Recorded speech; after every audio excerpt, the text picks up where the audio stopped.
नमस्कार, मैं हूं दिबांजलि मोइत्रा। पीएम मोदी ने जब से पश्चिम बंगाल में रैली की है, मोदी विरोधियों की मानो रातों की नींद उड़ गई। कोलकाता के ब्रिगेड ग्राउंड में 3 अप्रैल को हुई रैली में जबरदस्त जनसैलाब उमड़ा, जिसे देखकर जो फिल्मों की समीक्षा करते हैं वो भी राजनीतिक विश्लेषक बन गए हैं। उन्हें भी लगने लगा है कि नरेंद्र मोदी एक बार फिर पीएम बनने जा रहे हैं और उनको पीएम बनने में मदद करेंगी पश्चिम बंगाल की मुख्यमंत्री ममता बनर्जी और यूपी की पूर्व सीएम मायावती। ये भविष्यवाणी की है सोशल मीडिया पर फिल्मों की समीक्षा करने वाले कमाल आर खान यानी केआरके ने। दरअसल मायावती ने जहां यूपी समेत किसी भी राज्य में कांग्रेस के साथ गठबंधन करने से इनकार कर दिया, तो वहीं ममता बनर्जी ने भी पश्चिम बंगाल में कांग्रेस का हाथ थामने से परहेज किया है। इन दोनों महिला नेताओं ने जिस तरह से कांग्रेस को किनारे किया, उससे केआरके को जबरदस्त धक्का लगा है। अपना दर्द ट्विटर पर निकालते हुए केआरके ने ट्वीट कर मायावती और ममता के पीएम बनने की महत्वाकांक्षा पर भी तंज कसा है। केआरके ने ट्वीट किया, ममता दीदी ने किसी पार्टी से गठबंधन नहीं किया क्योंकि देश की पीएम बनने के लिए ज्यादा से ज्यादा सीटें जीतना चाहती हैं। मायावती ने भी यूपी में कांग्रेस के साथ गठबंधन नहीं किया क्योंकि वो भी पीएम बनना चाहती हैं और बीजेपी इन 2 महिलाओं की वजह से ज्यादा सीटें जीतेगी। मायावती और ममता बनर्जी मोदी को सपोर्ट कर रही हैं। पीएम मोदी को मिल रहे जबरदस्त जन समर्थन से बौखलाए केआरके ने एक और ट्वीट करते हुए लिखा है, ये मैं 40 साल में पहली बार देख रहा हूं जब देश को खुलेआम डंके की चोट पर लूटा जा रहा हो और देशवासी खड़े होकर हंस रहे हो और कह रहे हो, मोदी जी बहुत अच्छा कर रहे हो, आप सब देश हित में हो रहा है और देश में कोई करप्शन नहीं, कोई घोटाला नहीं हो रहा। आपको बता दें, 80 लोकसभा सीटों वाले यूपी में मायावती ने अखिलेश यादव की समाजवादी पार्टी के साथ गठबंधन किया है, जबकि 42 लोकसभा सीटों वाले पश्चिम बंगाल में ममता बनर्जी अकेले ही चुनाव लड़ रही हैं, जबकि कांग्रेस और वामदल एक साथ और बीजेपी अकेले ही चुनाव लड़ रही है। इसी बात से केआरके चिढ़े हुए हैं। उन्हें डर है कि कहीं मोदी दोबारा पीएम न बन जाए। लेकिन पश्चिम बंगाल के ब्रिगेड ग्राउंड में बुधवार को जिस तरह से मोदी की रैली में जनसैलाब उमड़ा था, उससे कहीं न कहीं बीजेपी की लहर पश्चिम बंगाल में भी दिख रही है।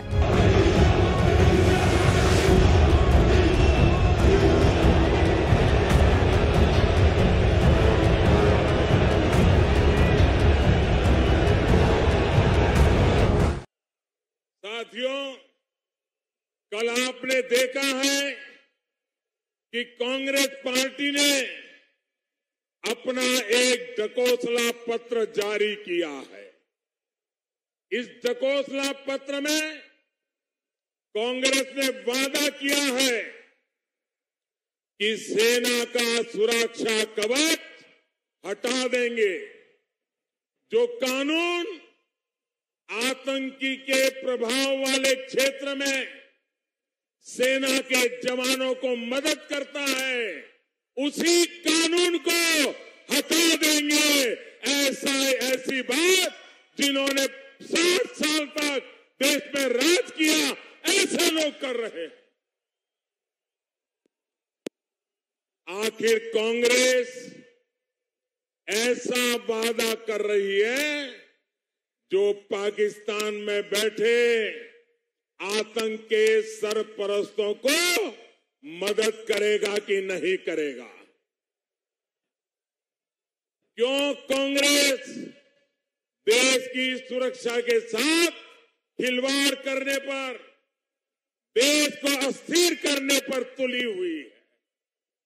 और भाइयों बहनों, जब से मैं चौकीदार कहने लगा, सीमा पर चौकीदार है कहने लगा, तो एक कांग्रेस के ऐसे नामदार हैं, उनको हर चौकीदार पे गुस्सा आ गया और इसलिए सेना के खिलाफ भी इस प्रकार का कदम उठाने जा रहे हैं। भाइयों और बहनों, अपने वोट बैंक के लिए तुष्टीकरण की अपनी नीति की वजह से कांग्रेस हमेशा आतंकवाद के प्रति सर झुकाती रही है, नर्म रही है। याद है आपको, आतंकवाद के खिलाफ बना कानून टाड़ा एक किसने हटाया? कांग्रेस ने। कोटा का कानून किसने हटाया? कांग्रेस ने।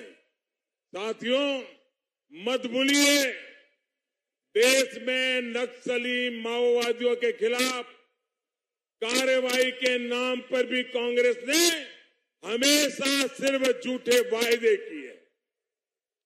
अब सत्ता की भूख में वो अलगाववादियों और आतंकवाद के खुलकर समर्थन में आती हुई दिख रही है। और जब मैं कांग्रेस कहता हूं, तब कांग्रेस से निकले हुए तृणमूल वाले भी इस पाप के भागीदार हैं। चाहे तृणमूल कांग्रेस हो और उसकी पूर्व पार्टी कांग्रेस पार्टी हो, सारे के सारे नागरिकता संशोधन कानून के विरोध की भी यही वजह है। साथियों, कानून हमारी सरकार ने भी खत्म किए हैं, लेकिन ऐसे कानून जिनके खत्म होने से लोगों की जिंदगी आसान बनी, और हमने 10-20 नहीं, ऐसे 1400 से ज्यादा कानून हमारी सरकार ने 5 साल में समाप्त किए। जहां स्थिति सुधर रही है, वहां पर अफस्का को भी हटाने का काम हमारी सरकार ने किया है। लेकिन कांग्रेस जो कर रही है, वो हमारे वीर जवानों का मनोबल तोड़ता है, उसे कमजोर करता है। भाइयों और बहनों, आपका ये चौकीदार कांग्रेस के ढकोसला पत्र और देश की सुरक्षा के बीच एक मजबूत दीवार बनकर के खड़ा है। कांग्रेस की साजिशों को ये मोदी कभी कामयाब नहीं होने देगा। साथियों, कांग्रेस के ढकोसला पत्र की एक्सपायरी डेट, कांग्रेस के ढकोसला पत्र की एक्सपायरी डेट पहले से ही तय है। तारीख है 23 मई। कांग्रेस भी गई और उनका ढकोसला पत्र भी गया। देश की जनता पहले इस पर अपना ठप्पा लगा चुकी है।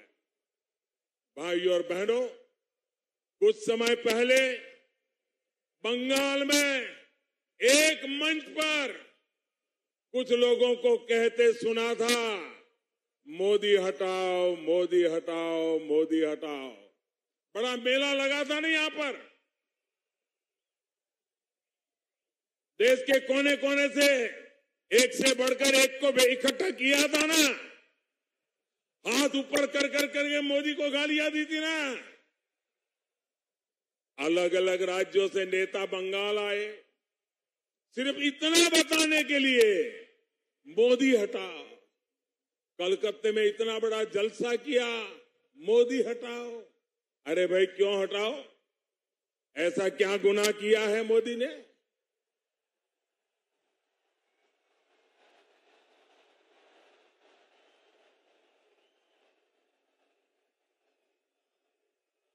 आप मुझे बताइए, गरीबों को घर देना गुनाह है क्या? गरीबों को घर देना गुनाह है क्या? अगर यह गुनाह है तो मैंने किया है। गरीबों को टॉयलेट देना अगर ये गुनाह है तो यह गुनाह मैंने किया है। गरीबों को रसोई गैस देना गुनाह है तो यह गुनाह मैंने किया है। गरीबों को बिजली देना गुनाह है तो यह गुनाह मैंने किया है। गरीबों को मुफ्त इलाज देना गुनाह है तो यह गुनाह मैंने किया है। पिछले 5 साल गवाह है, यह देश ये सब करके दिखा सकता है। नामुमकिन अब मुमकिन है।